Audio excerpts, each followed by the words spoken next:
Meron ngayong lumalabas na ulat na itong si Dave Ildefonso ng Northport Batanguer ay hindi pa nga nakakapirma ng kontrata.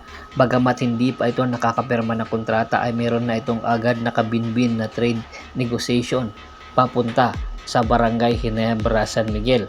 Ayon nga yan sa mga ulat. Una ay binasura daw ito dahil nga kababago-bago lang ni Sean Ildefonso sa Northport Batanguer, at meron ding ulat na inaalok itong si Renang Batak kasama itong si Kim Montalvo papunta sa Northport Batanguer para maging kapalit niya itong si Sean or si Dave Ildefonso. Alam kasi ng tropang Giga na isa ito sa pinakamagaling na sniper na nakapasok ngayong taon sa PBA Annual Rookie Draft. Bagamat hindi ito nabigyan ng minuto ng strong group sa nakaraan Jones Cup, ay malaki pa rin ang tsansa na magiging future superstar or star itong si Dave Ildefonso. Lipat muna tayo sa Barangay Ginebra, San Miguel. Isa ring ulat ang lumalabas ngayon na interesado rin itong si Coach Tim Cone at ang Barangay Ginebra, San Miguel na makuha nga ang serbisyo nitong si Troy Rosario. Si Troy Rosario, ayon nga sa isang ulat, ay nakikipag-unahan daw ngayon ang tropang Giga, ang Barangay Ginebra at ang Magnolia na operan ito ng mas malaking halaga para nga makuha nila ang serbisyo, dahil nga papasukin na nga ni Troy Rosario ang free agent market. Kumbaga, si Troy Rosario na ang maghahanap ng kanyang pupunan na posible niyang paglipatan at paglaruan.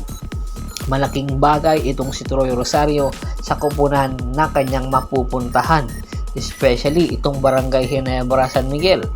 Malaking bagay ito dahil magkakaroon ng isang additional na big man itong Barangay Ginebra, San Miguel para maging future nila at posible maging tandem ni Japet Aguilar. Lalong-lalo na wala na nga si Christian Stan Hardinger sa Barangay Ginebra, San Miguel. Kaya nga, ang nagiging sitwasyon ngayon ng Barangay Ginebra, San Miguel, kumuha ito sa Northport ng isang big man na posibleng i-back up kay Japet Aguilar, at ito nga itong si Ben Adamos. Hindi pa naman ito sure na mabibigyan ng minuto itong si Ben Adamos. Gagawin rin lang itong trade asset ng Barangay Ginebra, San Miguel matapos nga nilang pakawalan itong si Sidney Onhubere.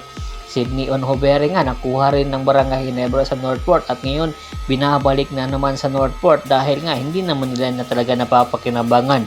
Hindi nila nakuha ang gusto nilang makuha. Kaya ngayon tinitingnan na rin ang posibilidad na itong si Ben Adamos. Pero alam natin na anytime kung hindi mabibigyan ng minuto ito ni Coach Tim Cone ay i-dispatcha rin ito ni Coach Tim Cone dahil mas pipiliin ni Coach Tim Cone itong quality players kaysa multiple players. Ito nga si Troy Rosario ang gusto ni Coach Tim Cone na posibleng magpatakbo sa kanyang bagong triangle system.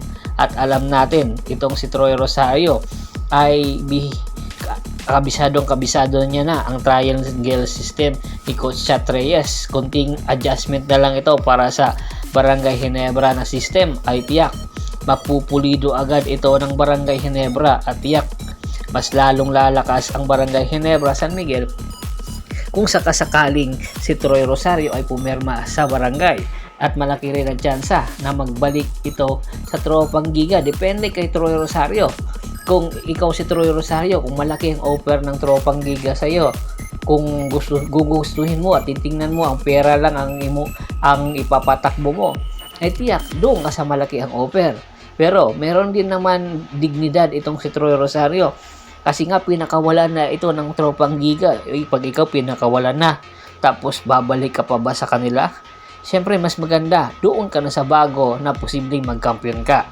At balik tayo kay Sean or Dave Ildefonso.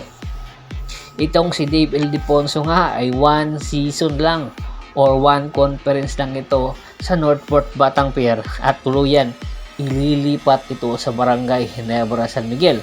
At malaki ang posibilidad na ipapalit dito ay itong si Jeremiah Gray. Hindi na kasi nagugustuhan ni Coach Tim Cone na palagi na lang ito nagkakaroon ng injury.